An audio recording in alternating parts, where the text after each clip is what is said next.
right, welcome to Blacks in the Scriptures. Welcome. I'm Cardinellis. And I'm Marvin Perkins.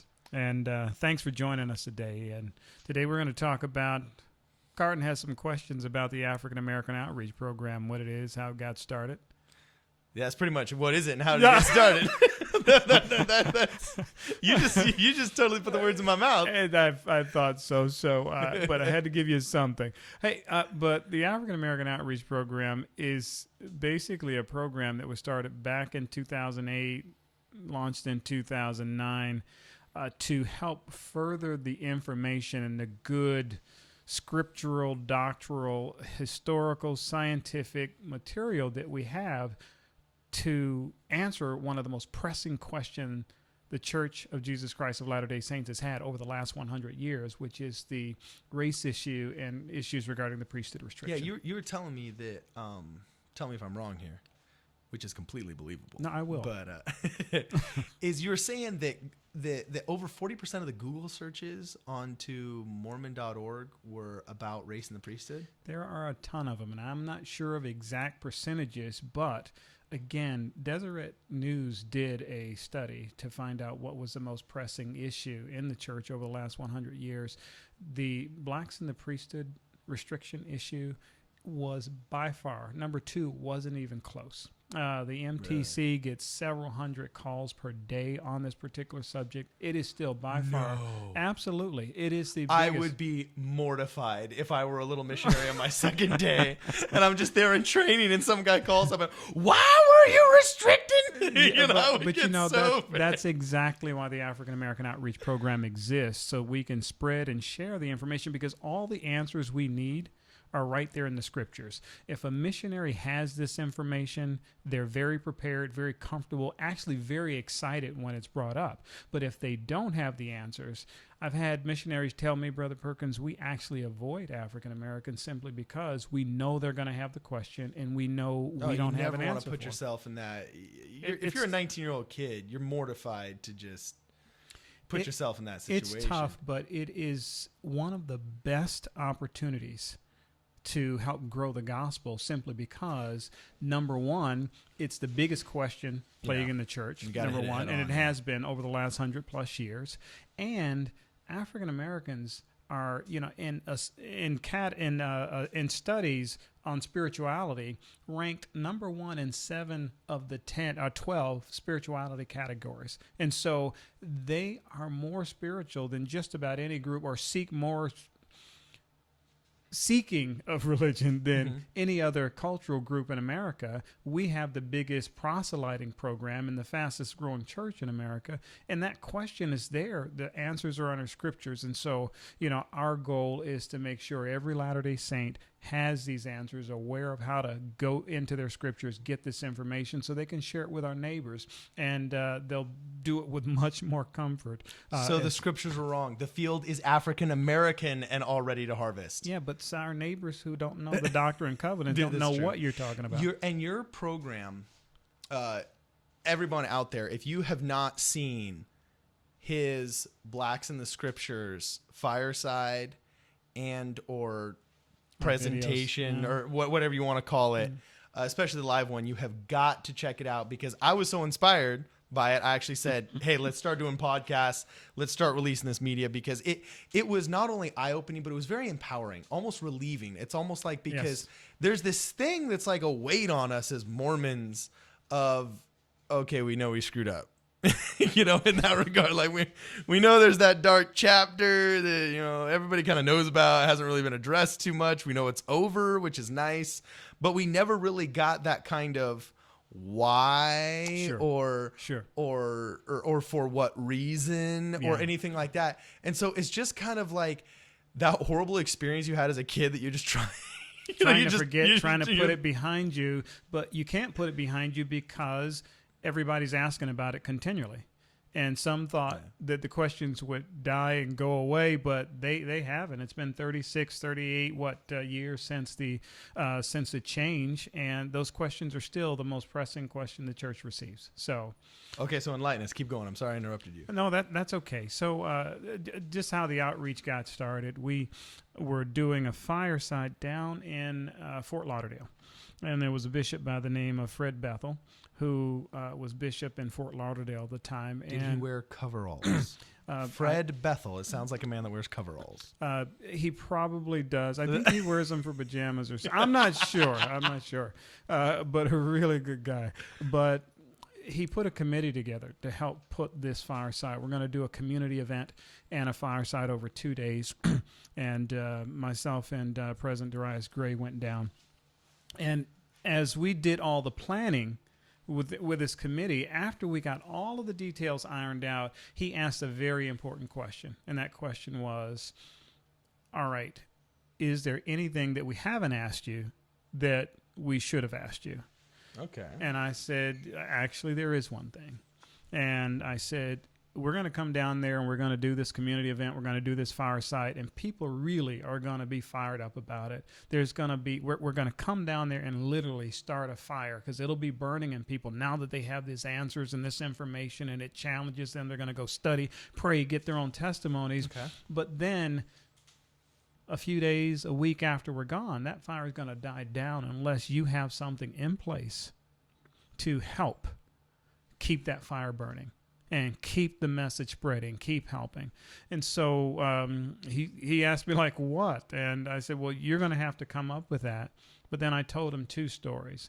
One of them was about one of the members in church leadership who saw the videos and said it changed his life, absolutely changed his life. And he said the beauty of it is that we as members don't have to become expert in it. We can just play the videos and our neighbors get the same consistent message each time. And I thought, we could use that. And then also we had some missionaries over in Kenya that were having trouble baptizing and keeping those that they baptized. So we donated a bunch of DVDs over there, and they were baptizing up a storm. And I'm like, well, how are you doing it? She said, it's so easy. All we do is show them the DVDs, the Blacks in the Scriptures DVDs. We don't try to teach them anything. We just show them the DVDs, and then we can teach them anything. So it takes down those walls. And the thing is that there are going to be walls there regarding race, and they're going to be there with people of African descent and people of non-African descent. Mm-hmm. And if we know that this is one of the biggest issues that plagues the church, and we know that we're unprepared to answer them, and now we're being told that the answers are in our scriptures, why not utilize those, take those, and help grow the church? So he came back to me with this. I told him those 2 stories. He went and prayed about it and came back to me a few days later, and he had received some beautiful inspiration. We put it together and launched it in 2009. And outside the church, we call it the African American Outreach Program. Inside the church, we call it, well, this is what we covenant to do when we were baptized, to help, to help gain knowledge, share that knowledge, and actually help proclaim the gospel, so we can redeem the dead and care for the poor and needy as well. So I think what you find pretty interesting is that the first baptism that we had with the African American Outreach Program was a Caucasian family in Colorado who had been with, yeah, exactly. Really? So again, the name of it the field is white. Which is it, Marvin? Which is it? Oh man, I love it. But the beauty of it is that the name to our neighbors says, wow, the Church of Jesus Christ of Latter-day Saints has something where they're actually focusing on African American and the African American issue. But internally, it's just like, no, we want to show you. We're not afraid to talk about this subject. We've got some good news for you. And this family had been waiting 30 years, literally 30 years. They go through every missionary, every mission president, every church leader, every bishop, every member they could go through for 30 years, looking for one of them that can give them an answer to these questions that sound like it was coming from God. Really? 30 years. And as soon as they got the answers, they were on the trail. They've been good members for about, I want to say 5 to 7 years now. So it's been absolutely beautiful. So we come across that a lot every day. Wow. So what's the latest in the program? An outreach program. Like, tell me, I want to hear these cool stories, man. Like, I want to hear the success stories. I don't want to hear the crappy stories how we screwed up for 150 years. There's some really, really great stories, and they're happening continually. And because they're happening so frequently, it's hard to stop this work because you know you're doing what you covenant to do, and you're helping people. And when you help people and change their lives, it's absolutely tremendous. So, first of all, let me set the stage. We have probably about 50 coordinators throughout the U.S. and several states. And then we have several in other countries as well that help spread this. So it is a global work that's moving forward. And since we started, there have been several hundred baptisms associated with moving this work forward. So it's been absolutely tremendous. And so... well, I'm sorry to interrupt you. Go for it. Weren't you saying also that you were in Florida for a while, and it was the highest baptismal rate they had in Florida, or was the fastest baptizing? This is embarrassing. Baptizing. Baptizing. You know what I'm saying? We're combining swimming with baptizing. There you go. It was the highest baptizing mission, or something along those lines? The South Florida Fort Lauderdale mission is. For the last couple of years, if I still have my numbers right, it's the highest baptizing mission in North America. So when we started, the President Fred Bethel, well, he was in the stake presidency down there after Bishop, but now in Chicago. But his ward is where we really started to concentrate our outreach efforts. As a matter of fact, he took his ward out tracting once a month. And so they went out. It was great. So would they specifically target African American communities, or would they just go anywhere and they had a better success rate with the African Americans? Anywhere, but again, we had something quite targeted for the African American community. But what's kind of interesting about their tracting is that he will tell you that they probably cannot associate one baptism to their tracting, but he can attribute the Lord blessing them in other areas of missionary work because of their willingness to get out and go tracting. And so his first, before we met, his first year, they had, I want to say 13 baptisms. And then once we got in there and got to work, the very next year, he had 56 baptisms. So it went from 13 to 56. What do they say? I know. That's the first time in my life I've done that. I've never actually done it, but I've seen it on TV a bunch of times. So I just did that, all right? No, I did it from time to time to get literal dandruff off my shoulder. So, but another very impressive story about Fort Lauderdale is that we had, we brought 2 sets of missionaries in, and we taught them. And then we always tell people, don't believe our words. Just don't believe a word that we have to say. We want to help, but we can't give you a perfect knowledge. That can only come through the Holy Ghost. And so go study these scriptures, pray about it, and when you get a testimony of it, come on back. And so these 2 sets came back, and we said, okay, great. Now you're ready for the next step. And we gave them 2 questions, and we sent them into an area that, let's say, gave them a kind of aggressive get off my doorstep and never come back. Okay, yeah. They came back after 4 days with 14 families they were teaching. Wow. And so, again, this is proven. This is actually proven. Where was it? Down in Macon, about 150 new members in that ward in a year and a half time, through this outreach effort. We did, down in Miami, we did a fireside. And the stake president down there called us about 7 months later and said, we have, since you guys have been here, and that's the one Alex Boyer came down and performed and did a concert, and we did the teaching in conjunction with the community event and fireside. But he said, in 7 months, we've hit our highest number of baptisms in history and increased it by 100 just in 7 months. And so this is the type. Is Alex Boyer singing? Wow. No. It's like, go Alex. That was Alex, man. You go, Alex, brother. he brings the spirit. My brother brings it. So, but this is how effective it is. And this is why we cannot stop doing this work, because it is making the difference. And it's allowing us to realize the fulfillment of the covenants that we made with the Lord. And so it's a real special feeling as well. Wow. So you asked about some cool What's new the latest?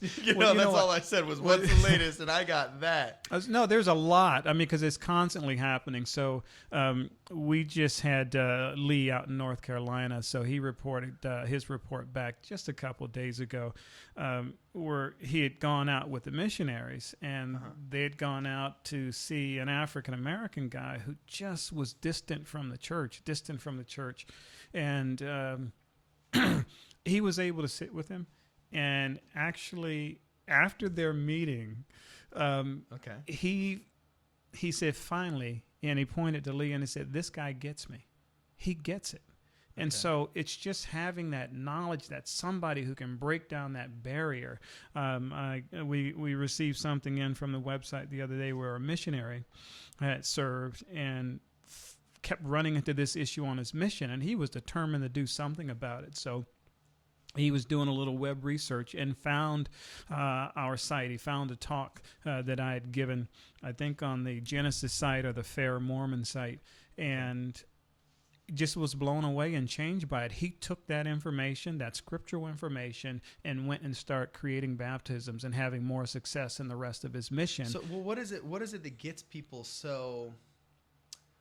I mean, what is it about your program that gets people just so fired up to get to know more? People want answers.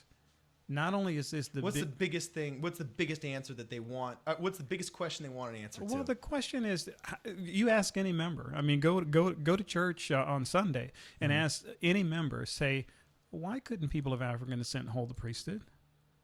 Or ask them, when did the Lamanite skin color stop changing? Or can you explain what a curse is? Or why couldn't people of African descent go to... Well, I can explain what a curse is. It depends on the restaurant. That's what I'm saying. That's a curse, a 48-hour curse. You know what I'm saying? Different curse. You might have to be a little more specific. Yeah. Okay. You don't buy Mexican food, brother. You rent it. You know what I'm saying? So we all get about curses here. I love it. But anyway, okay. So you ask them to explain it. I absolutely love Mexican food. Yeah. Okay. But they're just mortified, right? But ask them to explain 2 Nephi 5:21. Oh man, don't put me on the spot for a scripture. I have no idea. That's okay. No, but that's all right. But you just ask them. I know what John 3:16 is because they hold it up at football games. But I think the thing is that these questions that are being asked, the members genuinely, these good-hearted members, genuinely good-hearted missionaries, they genuinely don't know how to answer them. They don't know where to go. Even the answers they think they have, they're not comfortable with them, and they don't feel comfortable with it. And so when they can finally realize that race is a man-made concept, when they can understand that these ancient scriptures have ancient idioms, they have their own idioms, and they don't mean what they think they mean, when they find out they have answers in their scriptures and they've been carrying them around the whole time, they just didn't realize it. What happens is not only do they have answers that they can go forth and start using immediately to help people, but they also realize these scriptures have power. If they can answer this question, and this has been in front of my face, what else can these scriptures answer? So out of this comes a stronger Latter-day Saint that is more reliant upon scripture and the Holy Ghost through prayer. And so it's if you ask most Latter-day Saints, they've been wanting this. They've been asking, they've been looking, they've been seeking, they've been waiting, and now they finally have it. I mean, it's been a very, very long time that they've grown up in the church or had this information passed down or were on a mission and were asked this question and never felt comfortable with the answers they were given.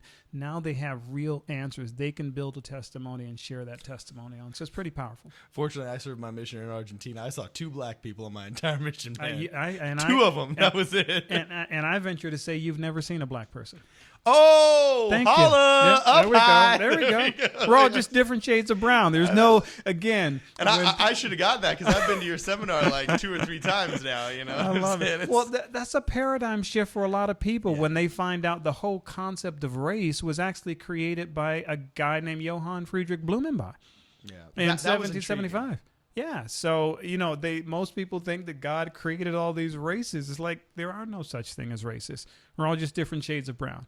So I love having a couple missionaries sitting in a room, and they've got their white shirts and their black suits on, and I start asking them what color the other one is, and so on and so forth. And we go through, and as soon as they realize we're all just different shades of brown, the eyes just kind of they go wide with realization, like, wow, you just changed my world.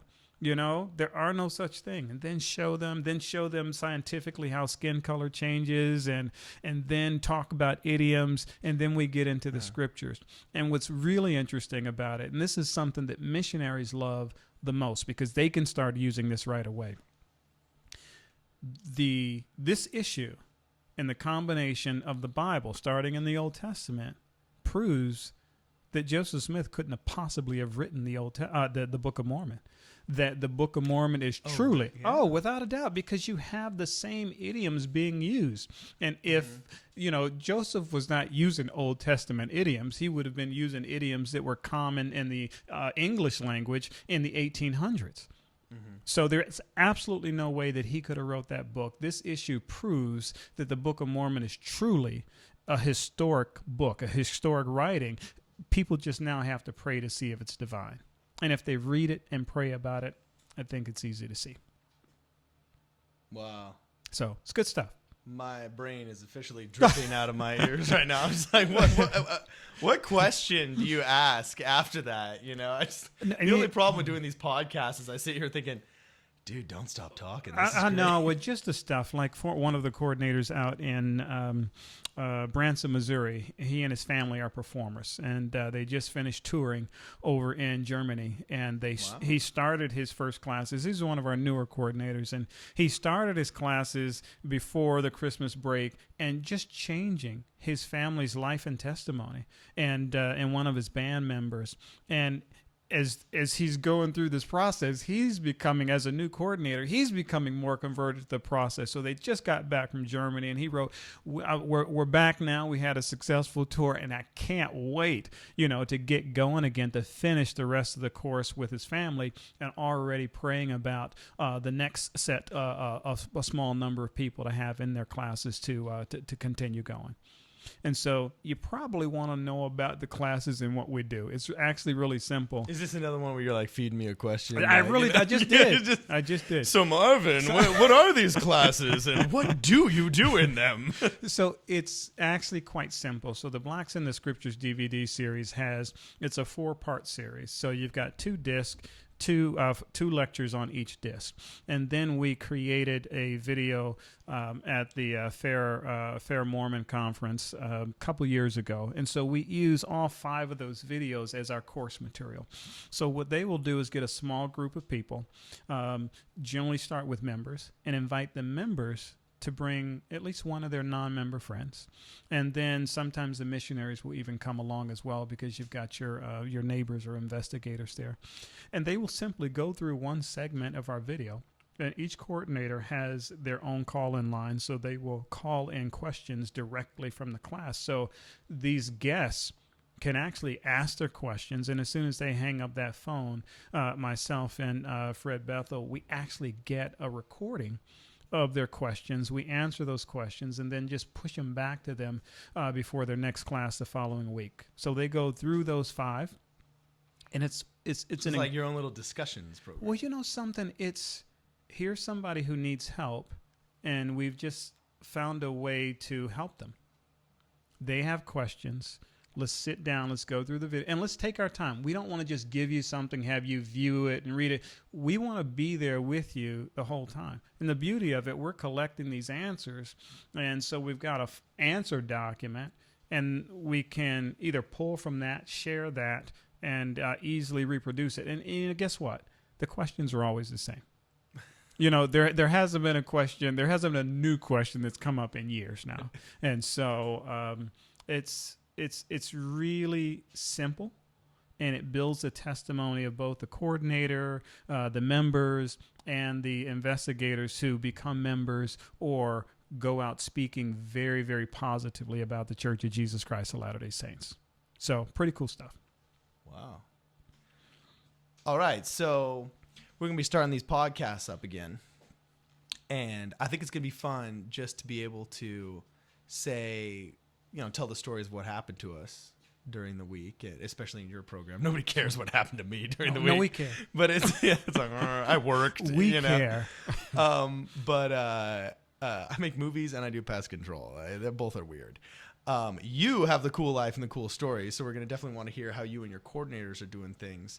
But we're probably going to talk about all kinds of stuff. I know there's some things you want to talk about in the future of these podcasts. Oh, right? you know something? There is so much going on with the African American Outreach Team. Again, we are 24/7 missionaries, and we're all banded together to help in different areas. And so the things that go on a weekly basis are absolutely fascinating. I mean, they really are fascinating, and they can actually be not only inspiring, but instructional. So we're going to talk about what's going on with the African American Outreach Program, what kind of successes, what kind of barriers and obstacles we're running into out there, what kind of experiences, talk about some of the people and why they're calling, what they're saying, what they're writing, how these classes are going, and just really kind of walk along with one of the coordinators, so to speak, kind of, sit in their shoes.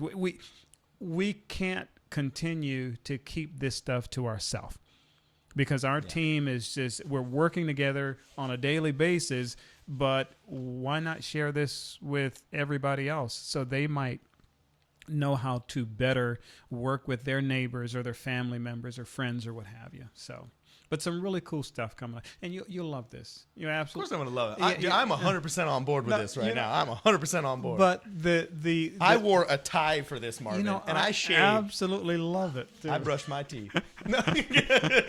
Good. That should come through great in video. But we were in Oakland. Me and my oldest daughter were up in Oakland just to, and we were just coming back from the Oakland Temple. Did you lock your doors once you got over the Golden Gate Bridge? We were fine. No, we prayed. But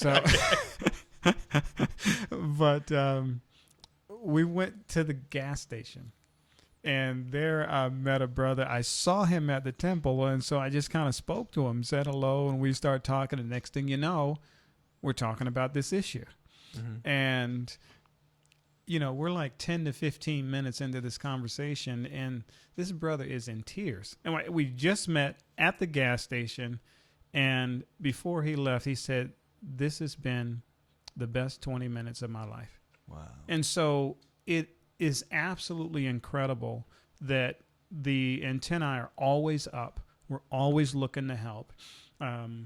We're being proactive about that, and it's actually changing people's lives. And so now we're working with him on an individual basis. He's going through videos and going through it with his family too, and going to start. I mean, we're going to bring him along, help him at his pace to get to where he needs to be to start helping others move this work forward. So just a lot of cool stuff that's going on a daily basis. It's time to start sharing it with the rest of the world. All right. Well, I'm personally excited, and let me tell you, if this is your thing, subscribe to the podcast. Oh, that's probably a caller. This is my phone telling me. This is my phone telling me that we got to wrap things up in the next 60 seconds. But I'm excited, and I really want to hear more. We're going to be coming out with these weekly. So, guys, subscribe. Send us an email if you got any questions. Yeah, as a matter of fact, let us know what your questions are. We will answer your questions on podcast. So, and tell us your stories. We want you to tell us your stories as well. And those of you who have seen the Blacks in the Scriptures series, or the Firesides, or any of that here in the U.S. or in Europe, create your own videos. Tell us about your experience. Write your questions. Do whatever. But you'll be amazed at how many people you can help with a simple testimony. So like us, subscribe to us, and even if you don't like us, still like us and subscribe to us and click on the video once before you erase it, all right? So we'll see you next week. My name is Cardin. And I'm Marvin. This is Blacks in the Scriptures. Thank you very much for watching.